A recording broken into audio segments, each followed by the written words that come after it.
Hello, good evening.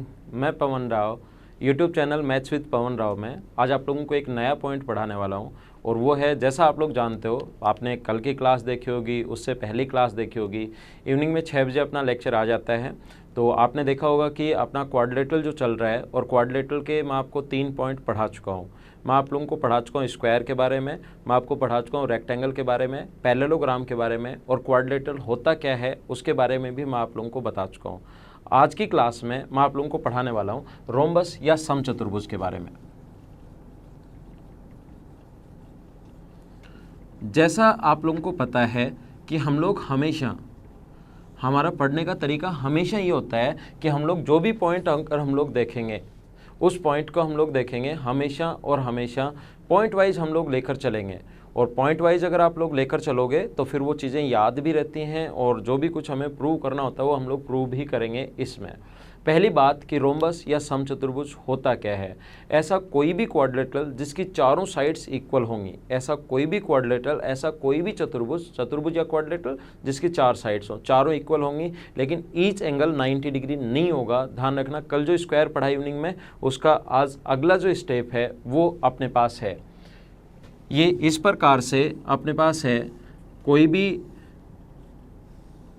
Rhombus, चारों sides equal तो होती हैं लेकिन प्रत्येक कोण 90 डिग्री नहीं होता। जैसा आप लोगों को पता है कि अपनी जो पहली प्रॉपर्टी होगी इसकी, जैसा हम लोगों को पता है, ध्यान रखना, इसके दोनों जो डायगोनल्स होते हैं वो विकर्ण, दोनों जो डायगोनल्स होंगे, मैं पहले आप लोगों को ये समझा देता हूँ। आज पहली प्रॉपर्टी, वैसे तो डायगोनल्स के लिए लिख रहा था मैं, लेकिन पहले ये समझा देता हूँ। याद रखना, ये साइड अगर ए है तो ये साइड भी ए होगी, और ये साइड अगर ए है तो ये साइड भी ए होगी। ये इसके बराबर, ये इसके बराबर, और ये बीच वाला अपने पास कॉमन होने के कारण बराबर। तो दोनों के दोनों जो ट्राइंगल हैं एस एस एस से सर्वांगसम हो जाएंगे।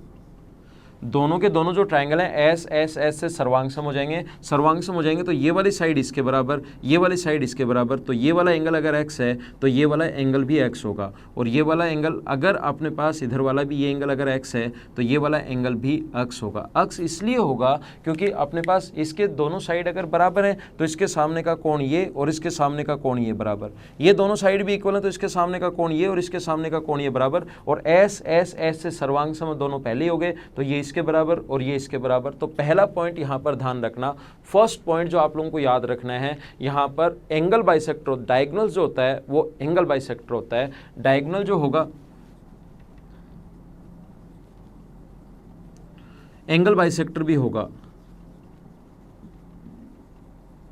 ये आप लोग कंप्लीट लिख लेना, इंग्लिश मीडियम वाले और हिंदी मीडियम वाले कंप्लीट पॉइंट लिख लेना आप लोग। डायगोनल जो होता है वो एंगल बाइसेक्टर भी होता है। विकर्ण जो होगा वो कोण समद्विभाजक भी होगा। पहला पॉइंट ये आप लोग लिख लेना।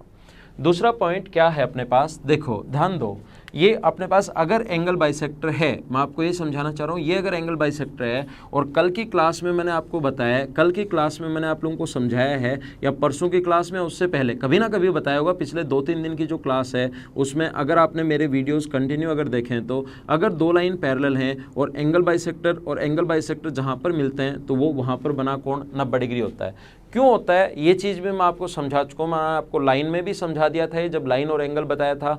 कल जब क्वाड्रिलेटरल पढ़ाने की शुरुआत की थी तब भी मैं ये पॉइंट आप लोगों को पढ़ा चुका हूँ। तो एंगल बाइसेक्टर मैंने लिखवाया पहला पॉइंट। दूसरा पॉइंट ध्यान रखना, इसके जो दूसरा डायगोनल ये भी एंगल बाइसेक्टर होगा, क्योंकि ये साइड इसके बराबर, ये साइड इसके बराबर, ये भी एंगल बाइसेक्टर होगा।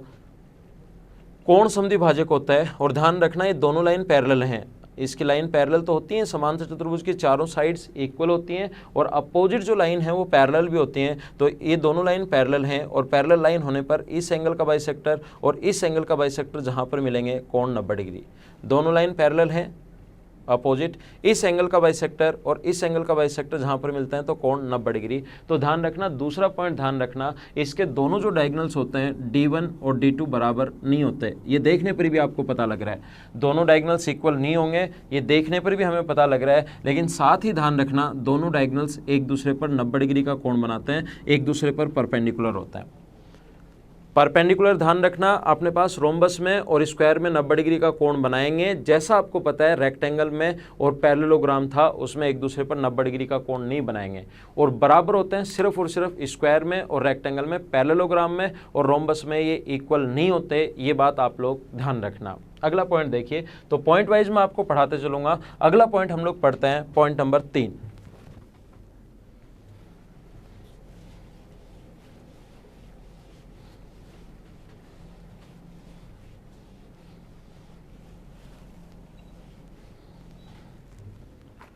पॉइंट नंबर 3 में जो है अपने पास, जैसा हम लोग पढ़ते हुए आ रहे हैं, 3 नंबर पॉइंट अपने पास इस प्रकार से है, ध्यान रखना।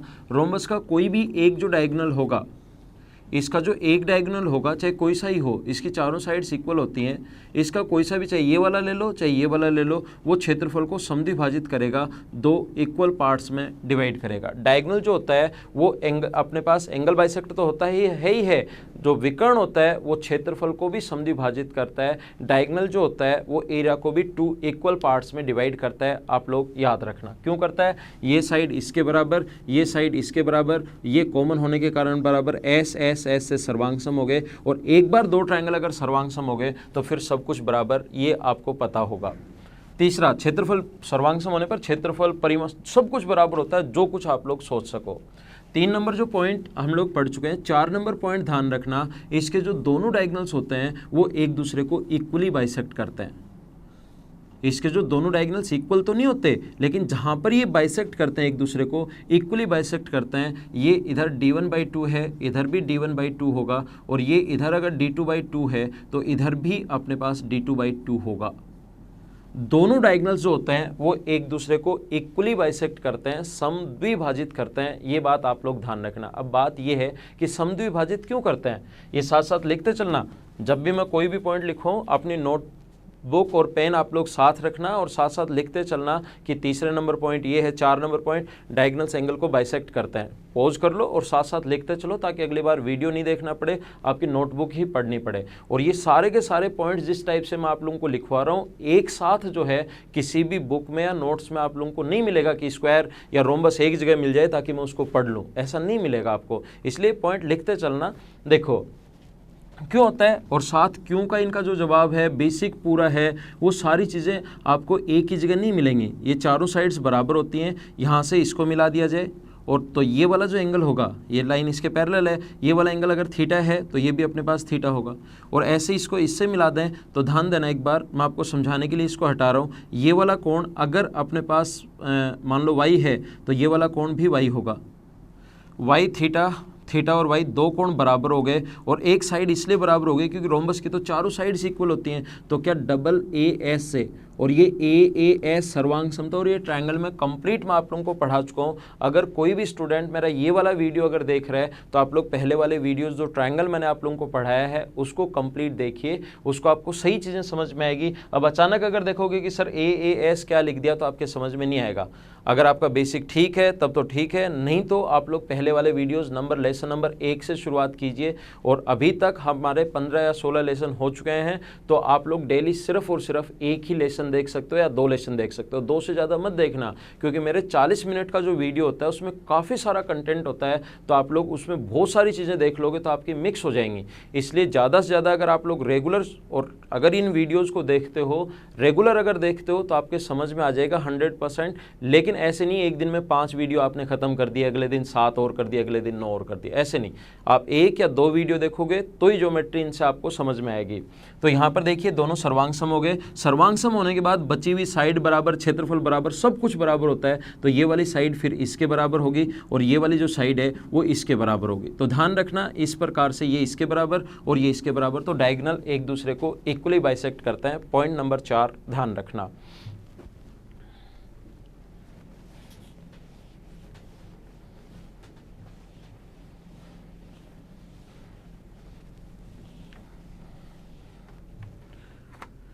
अगला जो पॉइंट है 5 नंबर पॉइंट अपने पास, इसका ध्यान, ये आसानी है, ये आपको पता भी है लेकिन फिर भी मैं बता देता हूँ। ये जो पॉइंट अपने पास, यहाँ से इसको मिला दिया जाए और यहाँ से अगर इसको मिला दिया जाए, दोनों जो डायगोनल्स होते हैं, क्योंकि ये इसके बराबर होता है, ये इसके बराबर होता है, तो ध्यान रखना मैंने थोड़ी देर पहले समझाया कि एक डायगोनल जो होगा वो एंगल को अपने पास एरिया को 2 इक्वल पार्ट्स में डिवाइड करता है। और मैंने दूसरा पॉइंट ये भी समझाया कि यहाँ से डायगोनल मिड पॉइंट पर जाकर मिलता है, तो मिड पॉइंट पर जाकर मिलता है तो मीडियन जो होती है, ये मीडियन का काम करेगी। इस ट्रायंगल ए बी सी और डी अगर नाम दूं तो इस ट्रायंगल ए डी सी के लिए मीडियन का काम करेगी, और मीडियन का काम करेगी तो 1/4 और 1/4। इधर से डायगोनल जो होगा मिड पॉइंट पर मिलेगा, मीडियन का काम करेगा तो 1/2 पहले हो चुका है, आधा आधा करोगे तो 1/4 1/4। ध्यान रखना इस पॉइंट को ओ मान लो, तो जो दोनों डायगोनल जहाँ पर मिलते हैं वो इसके क्षेत्रफल को, रोम्बस के एरिया को 4 इक्वल पार्ट्स में डिवाइड करते हैं। ये पॉइंट आप लोग ध्यान रखना।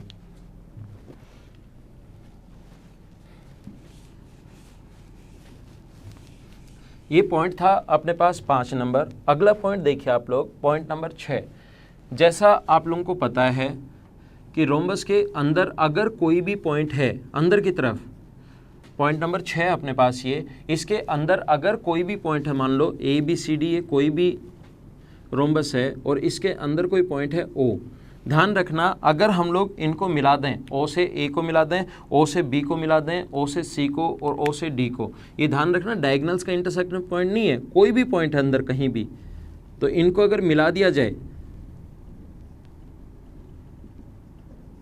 और आप लोग ये चीज़ याद रखना, अगर इसका क्षेत्रफल अपने पास A1 है, इसका क्षेत्रफल अगर A2 है, इसका क्षेत्रफल अगर A3 है और इसका क्षेत्रफल अगर A4 है, तो A1 प्लस A3 का क्षेत्रफल, A1 प्लस A3 का क्षेत्रफल बराबर होगा किसके, A2 प्लस A4 के एरिया के बराबर होता है। A1 प्लस A3 का क्षेत्रफल A2 प्लस A4 के एरिया के बराबर होगा, जो आप लोगों को याद रखना चाहिए। ये पॉइंट आप लोगों को याद होना चाहिए कि अगर अंदर कोई भी पॉइंट है तो A1 प्लस A3 का क्षेत्रफल A2 प्लस A4 के क्षेत्रफल के बराबर होगा।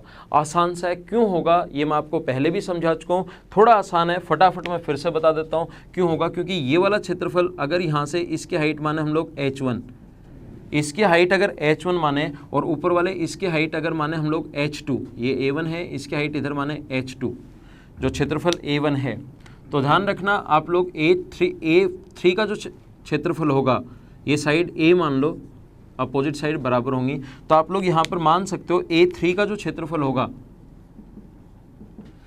A3 का जो क्षेत्रफल होता है वो अपने पास होता है हाफ इंटू बेस तो A है और हाइट H1, और A1 का जो क्षेत्रफल होगा वो हाफ इंटू बेस तो वही A है, COD ट्रायंगल के एरिया, ये ट्रायंगल है AOB ट्रायंगल है, ट्रायंगल के एरिया का फॉर्मूला तो half into base into height.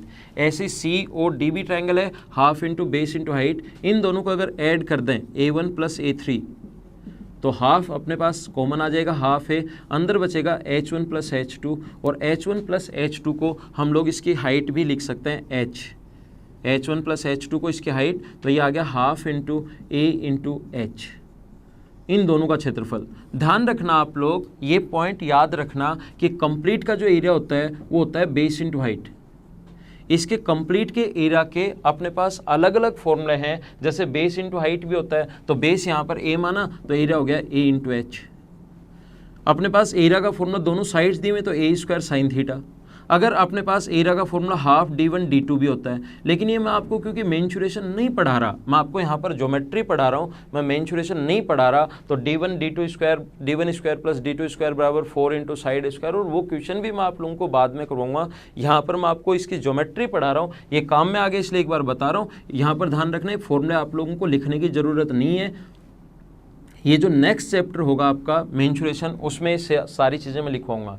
तो इसका कंप्लीट एरिया होगा यहाँ पर A इंटू H, और इन दो का क्षेत्रफल है हाफ A इंटू H, तो बचे हुए दो का क्षेत्रफल भी वही बचेगा अपने पास हाफ A इंटू H, तो इन दोनों का क्षेत्रफल बराबर होता है, यही मैंने लिखा है। चारों में से कोई 3 देकर चौथा आप लोगों से पूछ सकता है, जैसे कहेगा ये अपने पास 8 है, ये अपने पास 6 है, ये अपने पास 10 है, तो इसका क्षेत्रफल बताओ कितना होगा। 10 और 8 18, तो 6 में क्या ऐड करें कि 18 आए, तो यहाँ पर इसका आंसर होगा 12। ऐसे छोटे छोटे क्वेश्चंस हम लोगों से पूछे जा सकते हैं।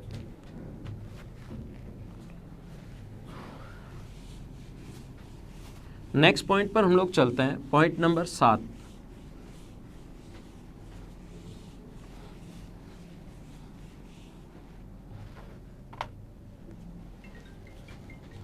7 नंबर पॉइंट आप लोग देखना, पॉइंट नंबर 7 में अपने पास इस प्रकार से लिखा हुआ है कि एक कोई भी अगर अपने पास रोम्बस है, कोई भी समचतुर्भुज अगर अपने पास है ए बी सी और डी, इस प्रकार से अगर कभी भी लिखा हुआ है किसी भी रोम्बस में, तो आप लोग एक चीज़ यहाँ पर ध्यान रखना, एक पॉइंट हमेशा ध्यान रखना कि यहाँ से अगर हम लोग इस प्रकार से एक इस बेस को लेकर इस प्रकार से एक ट्रायंगल बना दें तो इसका जो क्षेत्रफल, जरूरी नहीं है मिड पॉइंट है, ध्यान रखना कहीं भी हो सकता है, तो ध्यान रखना इसका जो क्षेत्रफल होता है वो टोटल के एरिया का हाफ होगा।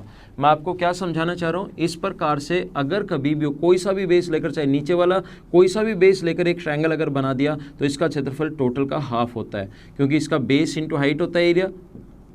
रोम्बस के एरिया का फॉर्मूला तो बेस इंटू हाइट होता है, और ये जो ट्रायंगल बनेगा इसका एरिया जो होगा ट्रायंगल का एरिया वो होगा हाफ इंटू बेस, और हाइट तो सेम ही होनी है, तो ये इससे आधा होता है। तो जब भी हम लोग किसी भी एक बेस को लेकर ऐसे ट्रायंगल बना दें तो उसका एरिया हमेशा और हमेशा टोटल का हाफ होता है। 7 नंबर पॉइंट ये आप लोग याद रखना।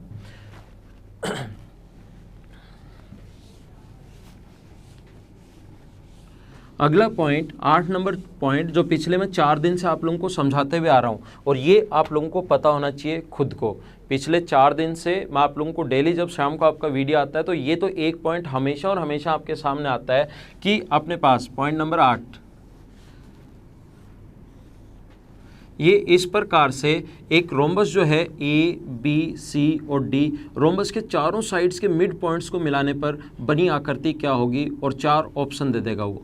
रोम्बस के चारों साइड्स के मिड पॉइंट्स को मिलाने पर बनी आकृति क्या होगी, और 4 ऑप्शन दे देगा कि स्क्वायर होगा, रेक्टेंगल होगा, पैरेललोग्राम होगा या रोम्बस होगा। इस प्रकार से 4 ऑप्शन बना सकता है। ध्यान रखना, आप लोगों को पता है कैसे कर पाएंगे हम लोग। हमारा करने का तरीका ये होगा, यहाँ से एक डायगोनल खींचते हैं, इसकी लेंथ मान लो D1,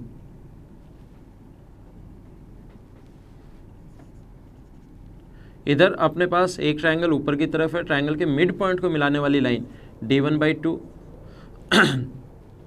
इधर नीचे भी मिड पॉइंट्स को मिलाने वाली लाइन जो होगी वो D1/2, और ये ट्रायंगल से मैं आप लोगों को पढ़ाते हुए आ रहा हूँ, मिड पॉइंट को मिलाने वाली लाइन तीसरी से आधी और उसके पैरेलल होती है, तो ये इसके पैरेलल और ये इसके पैरेलल, तो ये भी दोनों एक दूसरे के साथ पैरेलल होंगी, पहली बात। दूसरा जो डायगोनल हम लोग अगर D2 माने, क्योंकि दोनों डायगोनल्स इक्वल तो होते हैं नहीं, दूसरा डायगोनल अगर यहाँ से हम लोग D2 माने, दूसरा डायगोनल अगर D2 माने तो एक ट्रायंगल उस साइड एक ट्रायंगल इस साइड, और ये अगर मिड पॉइंट्स हैं तो मिड पॉइंट को मिलाने वाली लाइन तीसरी से आधी और उसके पैरेलल होती है। मिड पॉइंट को मिलाने वाली लाइन तीसरी से आधी और उसके पैरेलल होती है। D2 माना दूसरा तो D2/2, और यहाँ पर भी अपने पास D2/2, ये इसके पैरेलल ये इसके पैरेलल, तो ये दोनों भी पैरेलल होनी है। अब समझना आप लोग सभी लोग, एक डायगोनल जो रेड कलर में दिखा रहे हैं वो D1 मान लो, और जो ब्लू में है वो D2 मान लीजिए, ये याद रखना। अब इसके अपोजिट साइड बराबर और पैरेलल तो हैं, तो आपके दिमाग में आएगा कि सर या तो रेक्टेंगल हो सकता है। मैं आपसे पूछूं कि क्या होगा, अपोजिट साइड बराबर और पैरेलल अगर हैं तो या तो रेक्टेंगल होगा या पैरेललोग्राम होगा।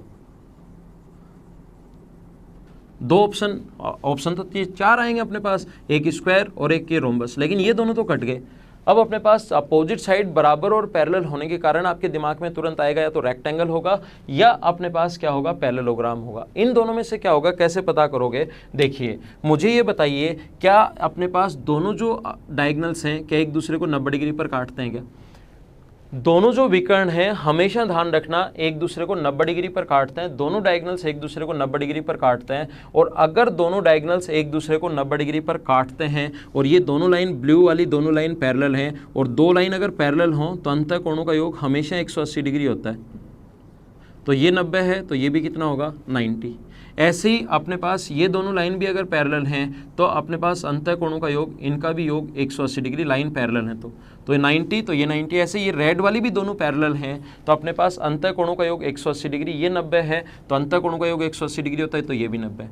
यदि एक चतुर्भुज के 3 कोण 90 डिग्री हैं तो चौथा भी अपने पास 90 डिग्री ही होना है। ध्यान रखना, ऐसे ही प्रूव कर सकते हो ये 90, ऐसे ही प्रूव कर सकते हो ये 90 और ऐसे ही प्रूव कर सकते हो ये 90। अगर कोण 90 डिग्री हैं और अपने पास अपोजिट साइड बराबर और पैरेलल हैं तो ऐसे चतुर्भुज को हम लोग बोलते हैं रेक्टेंगल। तो अपना जो आंसर होगा वो यहाँ पर रेक्टेंगल होगा, आप लोग ध्यान रखना। नेक्स्ट जो पॉइंट है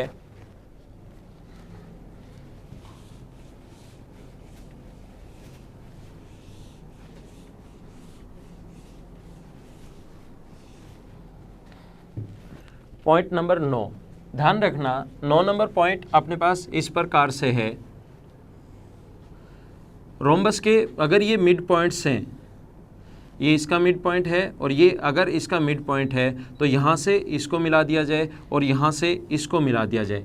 ये अपने पास अगर मिड पॉइंट हैं, यहाँ से हम लोग इसको मिलाते हैं और यहाँ से अगर इसको मिला दिया जाए तो ध्यान रखना अपने पास ये जो डायगोनल होगा ये और ये तीनों बराबर होंगे। अगर मैं नाम दूं A, B, C और D तो ध्यान रखना AB बराबर BC बराबर CD, ये तीनों को इसको हमेशा इक्वली 3 पार्ट्स में डिवाइड करता है, याद रखना आप लोग। नेक्स्ट जो पॉइंट अपने पास पॉइंट नंबर 9 के बाद जो 10 नंबर पॉइंट अपने पास वो इस प्रकार से है, ध्यान रखना दोनों डायगोनल्स के मिड पॉइंट्स, ये इसका मिड पॉइंट, ये इसका मिड पॉइंट, ये इसका मिड पॉइंट और ये इसका मिड पॉइंट, ये अपने पास कोई भी रोम्बस था A, B, C और D, ये शेडेड पार्ट बता देगा। अंदर वाले इसके मिड पॉइंट्स हैं O, OC का मिड पॉइंट है P, ध्यान रखना OD का मिड पॉइंट Q है, इसका मिड पॉइंट R है और OB का मिड पॉइंट S है। तो शेडेड पार्ट और ये जो बचा हुआ भाग है इसके क्षेत्रफल का रेशो आप लोग बताइए, इसके एरिया का रेशो आप लोग बताइए। तो आपको इसका एरिया का रेशो खुद को बताना है, अपने आप करने की कोशिश करना। पिछले लेसन में मैं आपको ये बहुत अच्छे से समझा चुका हूँ, तो ये वाला पॉइंट आप लोग खुद करना ईमानदारी से। ऐसा नहीं होना चाहिए कि कर लेंगे, अभी बैठकर वीडियो पॉज करके आप लोग एक बार इस चीज़ को करने की कोशिश करो। अगला पॉइंट देखिए,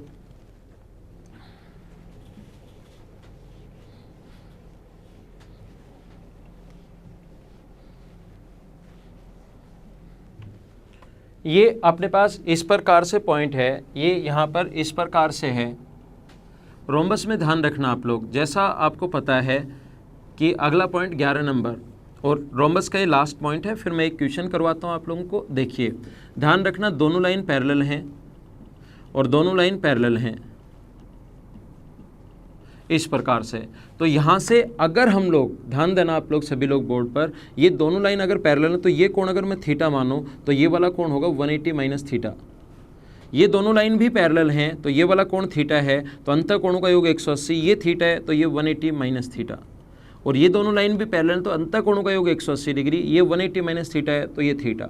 तो मैं आपको अगला पॉइंट ये बताना चाह रहा हूँ कि रोम्बस के, याद रखना, अपोजिट एंगल इक्वल और एडजेसेंट एंगल का सम 180 डिग्री होता है। ये दोनों का जो सम होगा वो तो अपने पास होगा 180 डिग्री, इन दोनों का जो सम होता है वो तो अपने पास होता है 180 डिग्री।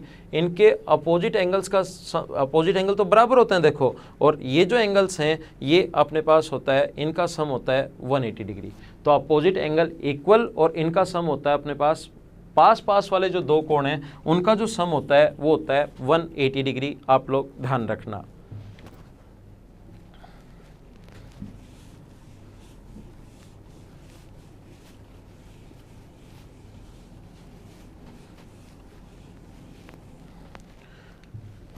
ये देखिए एक क्वेश्चन मैं आप लोगों के लिए लिखता हूं और फिर उसको हम लोग सोल्व करने की कोशिश करते हैं। ABCD इज अ रोम्बस, मैं लिख देता हूं आप लोगों के लिए, ABCD is a rhombus.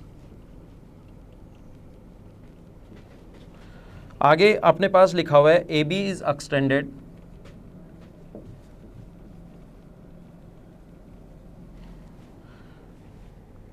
To B to F and BA to E such that AB equals to AE equals to BF, AB equals to AE equals to BF, then what is the result?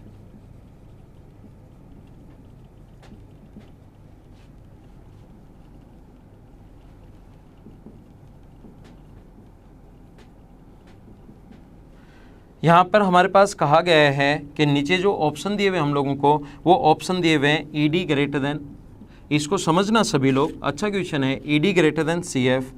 B जो option है वो अपने पास लिखा हुआ है ED perpendicular on CF, ED perpendicular on CF, ED square plus CF square, C option, ED square plus CF square, ED square plus CF square बराबर EF square. और ये लिखा हुआ है ED पैरेलल CF, ED जो है वो parallel है CF के। अब ध्यान देना, यहाँ पर अपने पास हिंदी मीडियम वाले स्टूडेंट्स के लिए मैं पढ़ देता हूँ। ABCD एक समचतुर्भुज है, उसमें यदि AB को F तक और BA को E तक इस प्रकार से बढ़ाया गया कि AB बराबर AE बराबर BF, ये इस प्रकार से, तो निम्न में से कौन सा ठीक है, विच of the following is true, या रिजल्ट क्या हो सकता है, ऐसा हम लोगों से पूछा गया है। कोशिश करना समझने की। और जैसा आप लोगों को पता है कि जैसे ही मैं थ्योरी पढ़ाता हूँ उसके बाद क्वेश्चंस तो मैं एक दो, ताकि आपके माइंड में कुछ चीज़ें अपने आप रिकॉल हों, कुछ चीज़ें याद हों। बाकी थ्योरी के बाद क्वेश्चंस, जैसे ही थ्योरी अपनी कंप्लीट होगी उसके बाद मैं आप लोगों को खूब सारे क्वेश्चंस भी करवाने वाला हूँ इस चैनल पर। थ्योरी पढ़ो, क्वेश्चंस पढ़ो, वापस थ्योरी पढ़ो, हमेशा के लिए ज्योमेट्री समझ में आ जाएगी। पहले थ्योरी पढ़नी है साथ साथ, फिर क्वेश्चंस पढ़ने हैं, और फिर एक बार थ्योरी को कंप्लीट रिवाइज करना है। क्वेश्चंस फिर चाहे नया आए, कोई भी क्वेश्चन आए, कितना भी कैसा भी आ जाए, आप लोग खुद कर पाओगे। तो ऑप्शन हम लोग रख लेते हैं, क्वेश्चन हमें याद हो गया है तो हम लोग इसको कर लेते हैं। देखिए इस प्रकार से अपने पास क्वेश्चन में लिखा हुआ है कि AB और एक समचतुर्भुज है अपने पास, इस प्रकार से।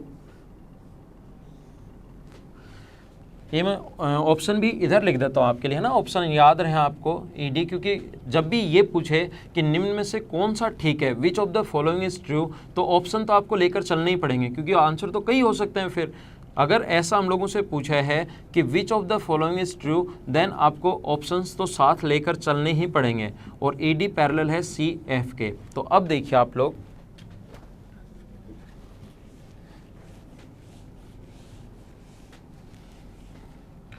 यहाँ पर इस प्रकार से है,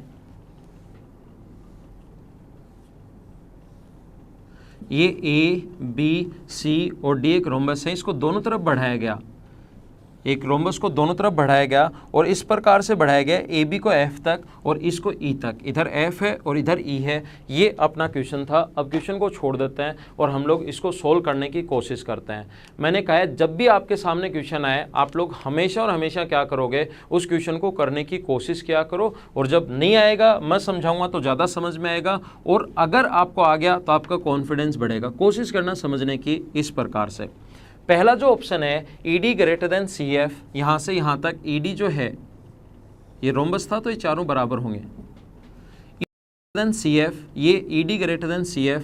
यहाँ पर तो आपको इस डायग्राम में तो दिखाई दे रहा है ED ग्रेटर देन CF, लेकिन ध्यान रखना ये दोनों बराबर हैं, ये दोनों बराबर हैं, तो सामने की जो साइड है वो डिपेंड करेगी इस एंगल पर। ये एंगल छोटा है तो सामने की साइड छोटी, और ये एंगल बड़ा है तो सामने की साइड बड़ी। लेकिन आपको क्या पता कि एंगल बड़ा और ये एंगल छोटा होगा। डायग्राम तो अपने पास ऐसे भी तो बन सकता है, इस तरफ से भी तो अब की बार करोगे तो ये छोटी और उधर वाली बड़ी होगी, तो पहला ऑप्शन अपने पास नहीं हो सकता।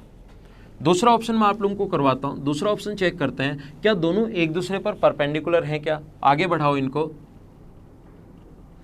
आगे की तरफ बढ़ाइए, क्या दोनों एक दूसरे पर परपेंडिकुलर हैं या नहीं है, ये पॉइंट हम लोग चेक करते हैं।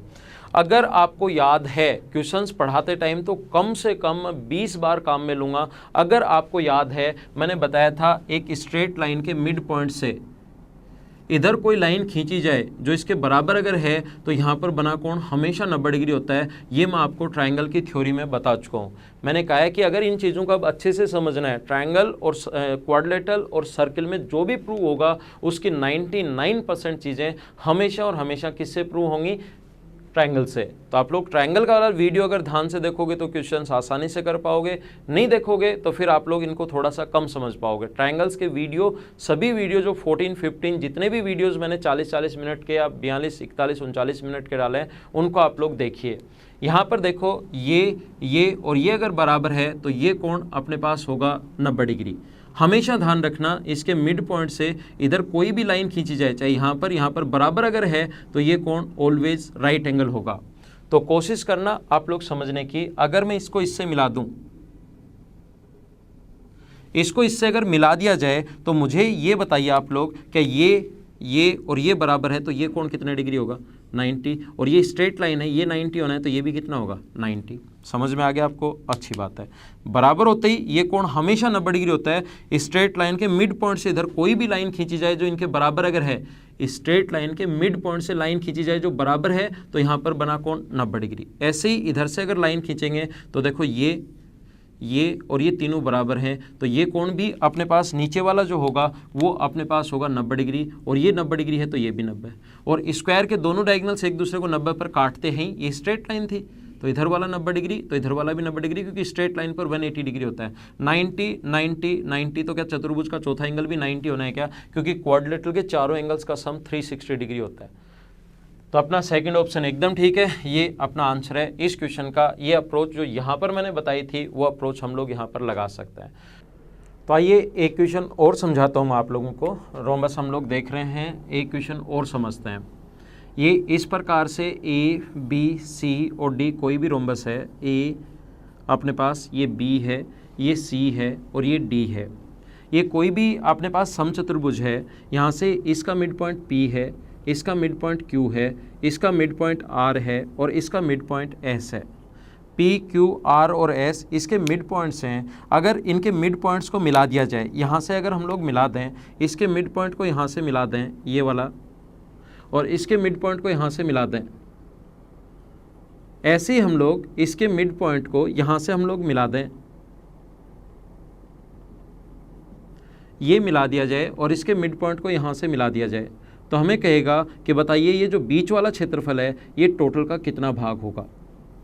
ये जो बीच वाला शेडेड पार्ट है ये टोटल के एरिया का कितना भाग होगा, ऐसा हम लोगों से पूछा जा सकता है। बहुत अच्छा क्वेश्चन है, आप लोग एक बार वीडियो पॉज कीजिए और करने की कोशिश करो। बीच वाले का क्षेत्रफल पूछ लिया कि टोटल का कितना भाग होगा, तो करने की अगर कोशिश की है तो अब आप लोग आइए वापस वीडियो पर आइए, मैं आप लोगों को समझाता हूँ। देखिए ये अपने पास इसका मिड पॉइंट है और ये अपने पास इसका मिड पॉइंट है, तो ये डिस्टेंस और ये डिस्टेंस बराबर हो गई, तो ये दोनों लाइन पैरेलल होंगी।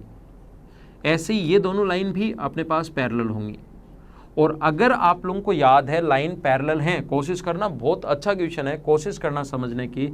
इस प्रकार से अगर कभी भी अपने पास लाइन, अगर मिड पॉइंट को मिलाने वाली लाइन, मिड पॉइंट को मिलाते ही एरिया का रेशियो होगा, साइड का जो रेशियो होगा, छोटे वाले की साइड 1 और बड़े वाले की साइड 2, तो एरिया का जो रेशियो आ जाएगा वो आ जाएगा 1:4। तो इसका क्षेत्रफल 1 होता है, टोटल का अगर 4 है तो इसका क्षेत्रफल होगा 3, ये आपको पता होगा। तो ये दोनों लाइन पैरेलल हैं, ध्यान देना, ये लाइन और ये लाइन पैरेलल हैं। इस ट्रायंगल में ये और ये दोनों अगर पैरेलल हैं, ये और ये दोनों अगर पैरेलल हैं, तो ये अगर 1 है तो इसका क्षेत्रफल होगा 3। ऐसे ये और ये भी दोनों पैरेलल हैं, क्योंकि ये दोनों मिड पॉइंट है, ये भी मिड पॉइंट, ये भी मिड पॉइंट, तो लाइन दोनों पैरेलल होंगी। तो ये अपने पास पैरेलल होते हैं, मिड पॉइंट पहले से दिया हुआ है क्यू। इस ट्रायंगल की अगर मैं बात करूँ, इसको नाम दे दो, मान लो टी। इस ट्रायंगल की बात करूँ मैं सी डी टी में, तो ये मिड पॉइंट है, पैरेलल लाइन होते हैं, ट्रायंगल का एरिया होगा ये 1 माने, तो ये अपने पास होगा 3। ऐसे इधर भी आप लोग कर सकते हो, ये 1 होगा तो ये 3, और ऐसे आप लोग कर सकते हो, ये 1 होगा तो ये अपने पास होगा 3। बाकी का ये क्वेश्चन और कई तरीके से बन सकता है, सिर्फ इसको सेडिट कर सकता है वो, इन चारों को सेडिट कर सकता है कि टोटल का एरिया बताओ। अब अपने पास अभी भी बीच वाले का भाग का क्षेत्रफल बचा हुआ है, तो बीच वाले का एरिया कैसे निकालोगे आप लोग? एक काम कीजिए, यहाँ से इसको मिला दीजिए, यहाँ से इसको आप लोग ज्वाइन कर दीजिए, ये इसको मिला दीजिए, और ऐसा आप लोगों को सभी को पता होगा कि ये अपने पास मिड पॉइंट है। मिड पॉइंट पर अपने पास ये इसके पैरेलल, ये इसके पैरेलल, तो इसका क्षेत्रफल 1 3 4 और एक 5 अगर है, तो इस वाले भाग का क्षेत्रफल बी एस क्यू का क्षेत्रफल भी 5 होगा, क्योंकि जो डायगोनल होता है वो अपने पास एंगल को बाइसेक्ट करता है, ये आपको पता होगा। यहाँ से हम लोगों ने डायगोनल खींचा, तो ये अपने पास डायगोनल जो है क्यू बी जो है वो इसके क्षेत्रफल को बराबर बराबर बांटेगा। तो ये अगर अपने पास 5 है तो ये भी अपने पास 5 होगा, और ये 5 है तो ये भी 5 होगा, और ये 1 4 और 1 ये भी 5 है, 5 5 5 और 5, तो टोटल का क्षेत्रफल तो हो गया 20। टोटल का क्षेत्रफल 20 है, और ये अपने पास 1 3 और 1, इनका क्षेत्रफल जो अपने पास 1, इनको ऐड कर लो, ये 5 है, 5 ये 10 10 और 3 और 3 6, ये टोटल हो गया 16। इनको ऐड करोगे 4 5 8 9 12 13 और अपने पास 16 अगर इसका क्षेत्रफल टोटल का 20 है तो बीच वाले का क्षेत्रफल होगा 4, तो अपने पास ये आंसर आ गया 1/5 और टोटल। ऐसे क्वेश्चंस और भी बन सकते हैं, इस वाले भाग को भी शेडेड करके अपने से पूछा जा सकता है कि इस वाले भाग का जो शेडेड ब्लू कलर में है इसका, और अपने पास इस वाले भाग का जो बीच में इसका रेशियो बताओ, तो 1 1 1 और 1 4, और ये भी 4 है, तो रेशियो आ गया 1:1। इसमें और इस टाइप के बहुत सारे क्वेश्चंस बन सकते हैं। तो आज की क्लास में सिर्फ इतना ही, बाकी की चीज़ें हम लोग अपनी अगली क्लास में, अगले लेसन में कल शाम को 6 बजे मिलते हैं। तब तक के लिए बाय बाय, और लेसन को आप लोग शेयर करते रहिए ज़्यादा से ज़्यादा, और आपको लाइक और कमेंट्स तो करने ही करने हैं, ये ध्यान रखना। तो कल इवनिंग में मिलते हैं शाम को 6 बजे, तब तक के लिए bye bye, take care, see you in the